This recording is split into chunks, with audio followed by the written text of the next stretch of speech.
मित्रों नमस्कार। आज हम उस अधिनियम के बारे में बात करेंगे जो उपभोक्ताओं के अधिकारों को सुरक्षित करता है। 1986 में सरकार ने उपभोक्ताओं के अधिकारों के रक्षा के लिए सुरक्षा के लिए उपभोक्ता संरक्षण अधिनियम 1986 पारित किया था।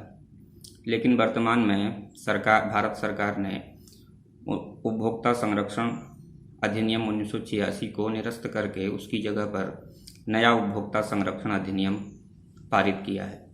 इसका नाम उपभोक्ता संरक्षण अधिनियम 2019 है। यह अधिनियम पहले की अपेक्षा और अधिक बेहतर है और अधिक सशक्त है और उपभोक्ताओं के अधिकारों को बेहतर तरीके से सुरक्षित करता है। ऐसा नहीं है कि पुराना अधिनियम से उपभोक्ताओं के अधिकार सुरक्षित नहीं होते थे, लेकिन पुराना अधिनियम जब बना था उन परिस्थितियों में कारगर था, लेकिन अब व्यापार की बहुत अधिक नई पद्धतियाँ भी डेवलप हो चुकी हैं, जैसे ई कॉमर्स, डायरेक्ट सेलिंग अर्थात टेलीफोन के माध्यम से या इंटरनेट के माध्यम से डायरेक्ट उपभोक्ता तक सामान पहुंचता है। अमेज़न और स्नैपडील आदि माध्यम कई तरह के डेवलप हो चुके हैं, जिसके माध्यम से ई कॉमर्स के माध्यम से डायरेक्ट उपभोक्ता तक सामान पहुंच जाता है। तो किसी भी माध्यम से सामान खरीदा हो, भले ही वो डायरेक्ट दुकान में जाकर के सामान लिया गया हो या टेलीफोन या टेली मार्केटिंग के माध्यम से सामान खरीदा हो, किसी भी माध्यम से सामान यदि आपने खरीदा है तो वह उपभोक्ता संरक्षण अधिनियम 2019 में कवर होता है। इसलिए नया अधिनियम बहुत अधिक बेहतर है और इसमें कई विशेषताएं भी हैं, जैसे यह स्पष्ट रूप से एक तो ई कॉमर्स को, डिजिटल मार्केटिंग को समाहित करता है, अर्थात आप नेट या टेलीफोन के माध्यम से अगर सामान मंगाते हैं तो वह भी इसके अंदर स्पष्ट रूप से कवर है। और दूसरी विशेषता इसकी यह है कि जो पिक्यूनरी ज्यूरिसडिक्शन है अर्थात आर्थिक क्षेत्राधिकार न्यायालयों का है, वह इसमें बहुत अधिक बढ़ा दिया गया है। आप तो जानते ही हैं कि 3 स्तर पर उपभोक्ता न्यायालय भारत में स्थापित थी, जिला स्तर पर, राज्य स्तर पर और राष्ट्रीय स्तर पर। जिला स्तर पर जो उपभोक्ता न्यायालय स्थापित भारत में 1986 के अधिनियम से थी, उनका आर्थिक क्षेत्राधिकार मात्र 20 लाख तक था, अर्थात 20 लाख तक का मामला आप जिला उपभोक्ता न्यायालय में ले जा सकते थे। लेकिन वर्तमान में जो 2019 में नया उपभोक्ता संरक्षण अधिनियम आया है, इसके माध्यम से आप 1 करोड़ तक का मामला अपने जिला स्तर की उपभोक्ता न्यायालयों में ही निपटा सकते हैं।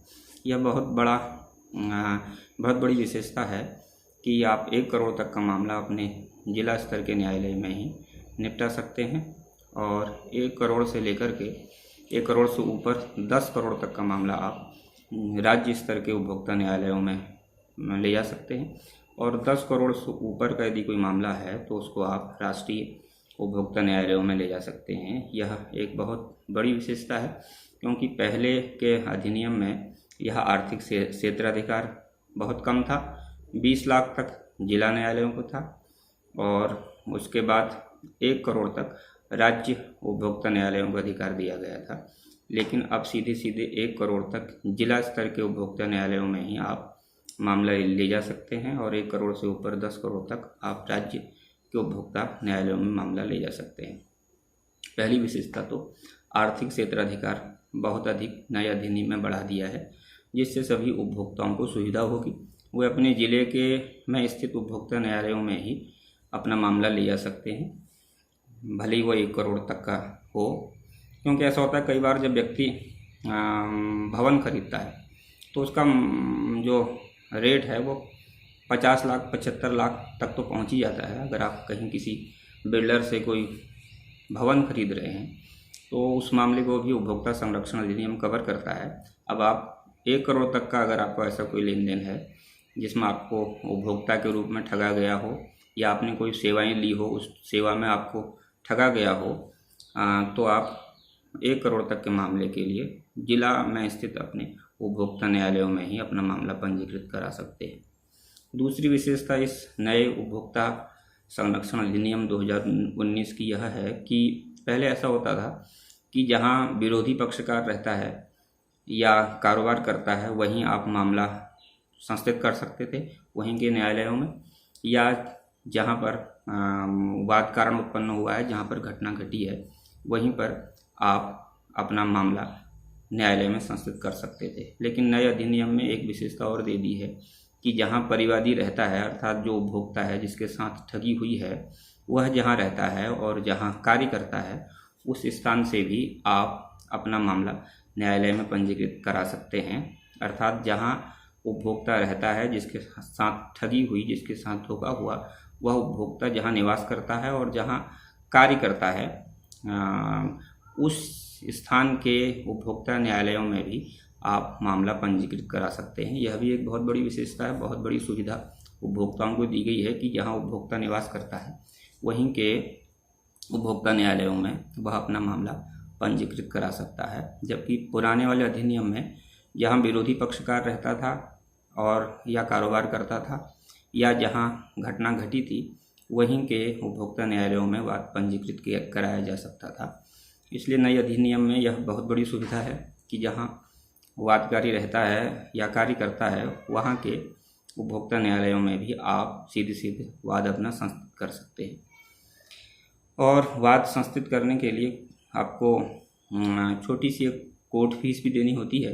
वह कोर्ट फीस आपको नेशनलाइज्ड कोई बैंक है उसमें डिमांड ड्राफ्ट बना करके, क्रॉस्ड डिमांड ड्राफ्ट बना करके आप जमा कर सकते हैं, या सीधे सीधे पोस्ट ऑफिस से भारतीय पोस्टल ऑर्डर उतने रुपये का खरीद करके आप उपभोक्ता न्यायालयों में लगा सकते हैं।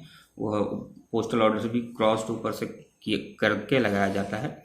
मैं आपको इसमें कोर्ट फीस बता देता हूं कि आपको जिला स्तर पर कितनी कोर्ट फीस लगानी है और राज्य स्तर के उपभोक्ता न्यायालयों में कितनी कोर्ट फीस है और राष्ट्रीय स्तर पर उपभोक्ता न्यायालयों में कितनी कोर्ट फीस है। इसमें आपको मैं जानकारी दे दूं कि 5 लाख तक आपको कोई कोर्ट फीस नहीं लगानी है। अगर मामला आपका 5 लाख तक का है, 5 लाख तक के खरीदारी में आपके साथ धोखाधड़ी हुई है, तो आपको कोई भी कोर्ट फीस उपभोक्ता न्यायालयों में नहीं देनी है।